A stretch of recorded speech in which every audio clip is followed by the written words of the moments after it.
Yes, people, what's going on? It's the Kitty G on Egal Talks Football. And today, what we're going to be talking about is a couple transfer stories relating to Arsenal. In today's episode of Arsenal News Today, there is some news around Mykhaylo Mudryk and a subsequent potential bid that was offered that we heard about on the 11th of November. Also, there's a lot of news about Danilo heating up that he could potentially be joining us in January, and a little bit more news about Tielemans and some of the players that are going to be representing Arsenal in the World Cup. So yes, today I'm in a different scenery. So hopefully you guys still enjoy the video and hit that like button and subscribe like you guys should always be doing. And leave a comment down below. Let me know what you guys think about Arsenal this season. And also, if we do sign Mykhaylo Mudryk or Danilo and we get those two over the line, how good could this Arsenal team be?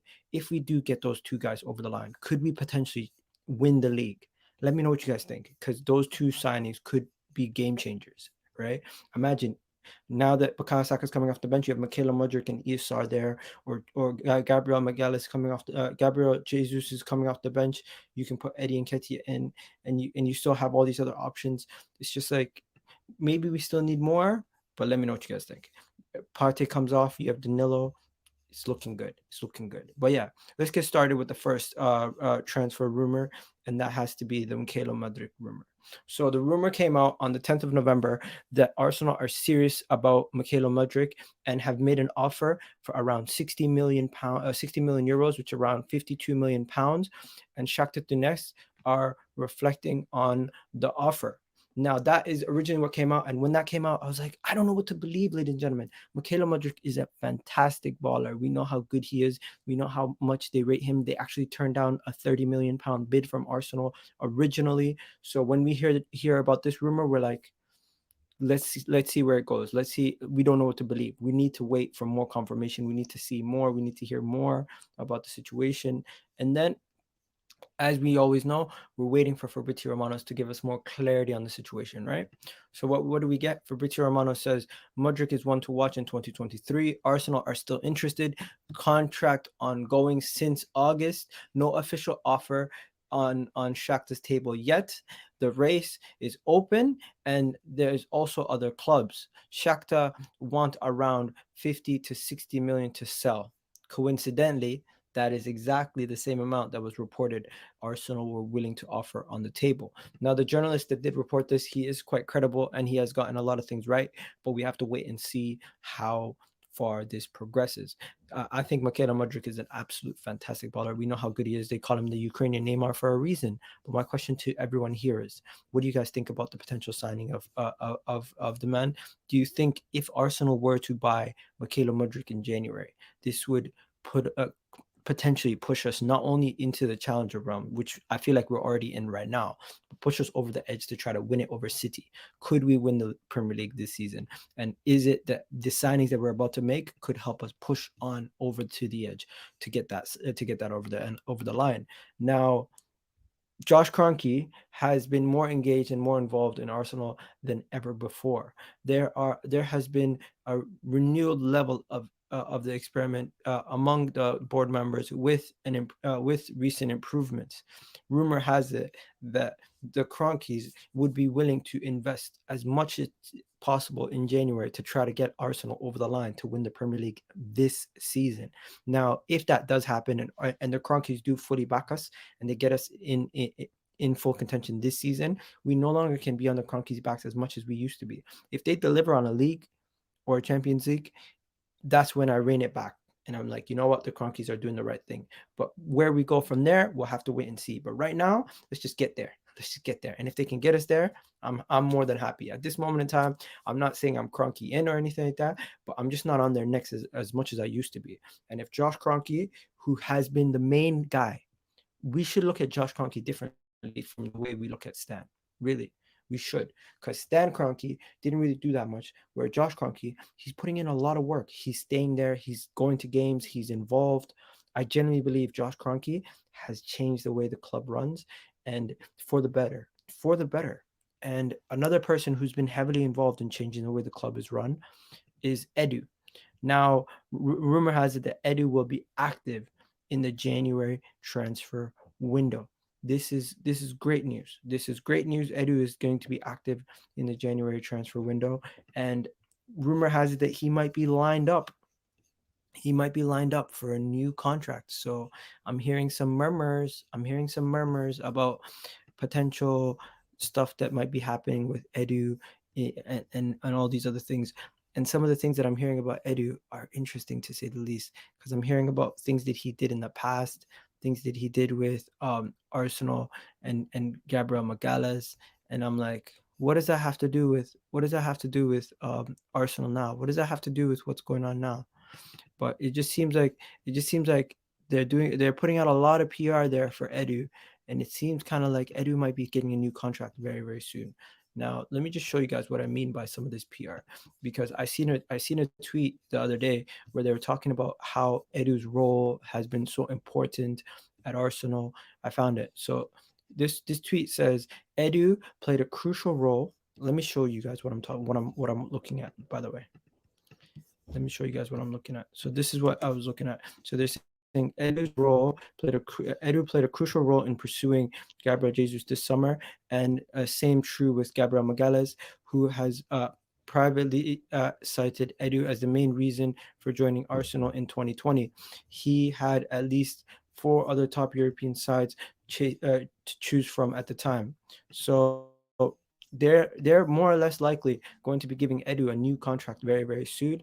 And I feel like they're just buttering us up to prepare for that new contract that they might be giving Edu. And this is just a rumor. I'm just assuming that they're going to be giving him a new contract, but we have already heard that they're in talks with him signing a potential new contract a couple months ago. So I wouldn't be surprised that he already signed it. And this is just some good PR from the club to get themselves sort of ready and working on that side of things. Now, just to let you guys know, Arsenal will be having 10 players going to the World Cup this year. Yes, Gabriel Magalhaes, Granit Xhaka, Thomas Partey, Aaron Ramsdale, Matt Turner, Ben White, Bukayo Saka, William Saliba, Gabriel Jesus, and Takahiro Tomiyasu. These guys will all be representing Arsenal in the World Cup. We will have about 10 plus players, in addition to some of the players like Omar Rekik, who's currently on loan, who's going to be representing Arsenal also with Tunisia. So yeah, Arsenal will have a lot of people in the World Cup this year, and this is a lot better than a couple years ago where we only had like 6 players going to the World Cup, or 6 or 7. Mohamed Al-Neni, Ozo, Xhaka, I forget who else was going. Said Kolasinac, I think. But yeah, a couple guys were going last time. But this time we have 10 plus people. We have a very big squad, a very talented squad, and a lot of players are going to be representing Arsenal in the World Cup. And I will be doing watch alongs for a majority of their games, and I'll be keeping an eye on their games. I'll be doing watch alongs for England games, Brazil games. I'll be doing watch alongs for France games. I might even do watch alongs for USA Ghana. Just might do watch alongs for all the games where all the Arsenal players are involved, plus Canada games. So stay tuned for that. Let me know if you guys want me to do watch alongs for the World Cup. I definitely will get involved in that. Also, there's 3 players on this thumbnail. We've already talked about Mykhaylo Mudryk.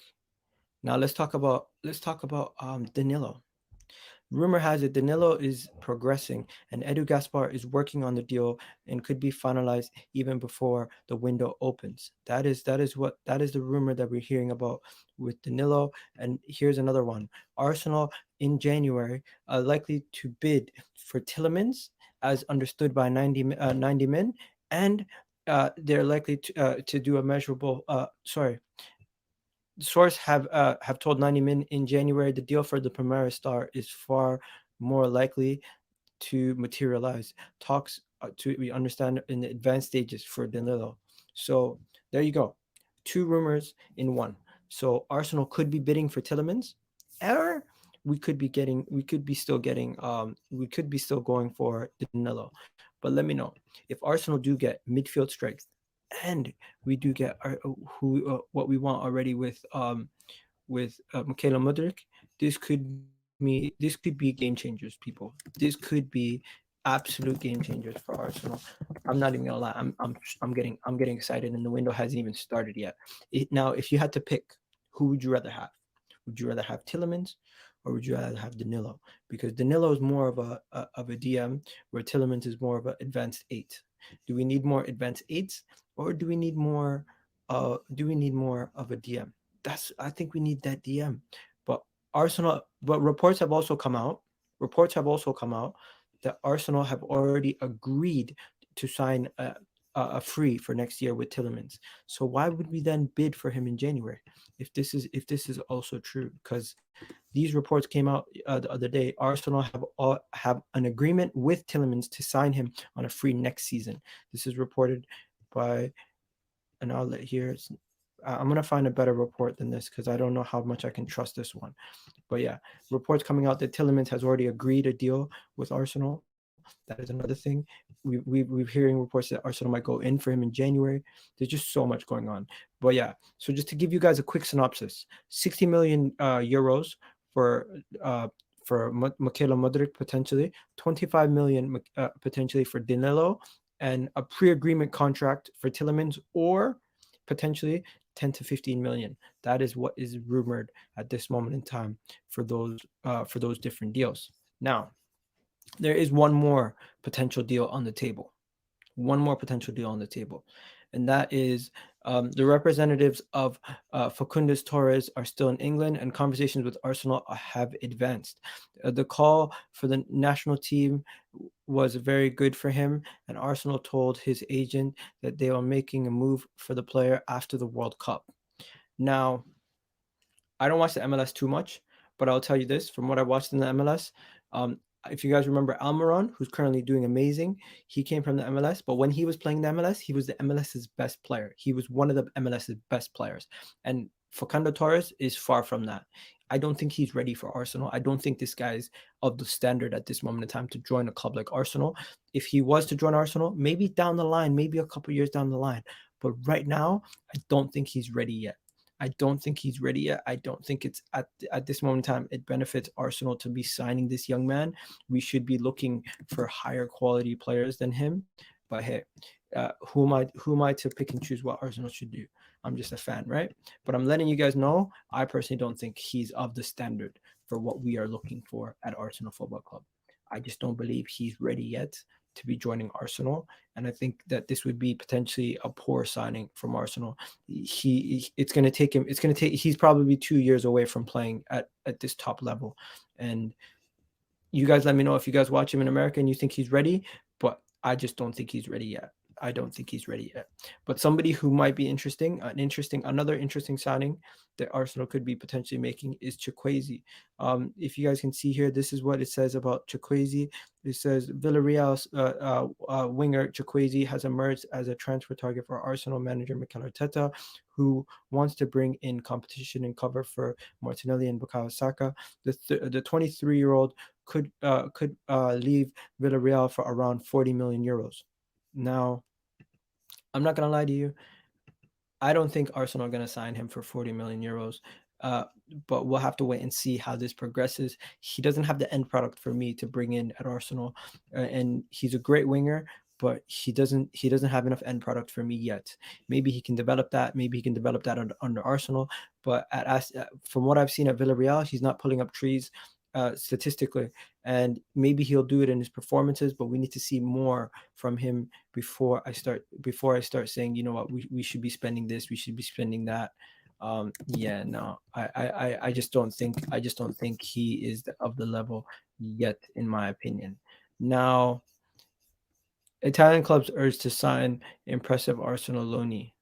There's currently an Arsenal loanee in in Charlie Patino, who some Italian clubs are interested in. Yes, Italian clubs are interested in Charlie Patino. This is actually you can't make this up, and it's the same Italian club who didn't want to pay for Lucas Torreira. Apparently, Florentina are after Charlie Patino. You can't make this up. You can't make this up. So yeah, apparently they're after Charlie Patino. I don't think it's gonna happen. Reports coming out from Italy that they want the player, and also other clubs like Dortmund, Real Madrid are also keeping an eye on Charlie Patino. But I don't think Charlie Patino is going anywhere. Charlie Patino next year, he's going to be a big part of this Arsenal team. Hopefully, he gets some game time. Yeah, we're going to be playing in many competitions. We're going to be in the league, in the Champions League, hopefully next season, and he's going to be a big part of that. But for now, I bid you guys adieu. That's it. Arsenal going to play Wolves later today, and I'm going to be doing a match reaction to that. So go check that out also. And just to let you guys know, if you have gotten this far in the video, please hit that like button, hit that subscribe button. I'll be doing member streams very soon. And at this moment in time, I do have a membership program. So hit that like button. Let me know what you guys think about the transfers. If we can get Mykhaylo, Mudryk over the line, if you could potentially get Danilo over the line, and if we can potentially get Tielemans on a free, let me know what moves the needle for you and how far do you think Arsenal can get if we strengthen in January? Because rumor has it we will strengthen in January. But yeah, you guys have yourselves a wonderful day. I'm out of here. Enjoy the Wolves game. I think we're gonna win that game 5-0, 3-0, some crazy score line. But yeah, and bid you guys adieu. Peace.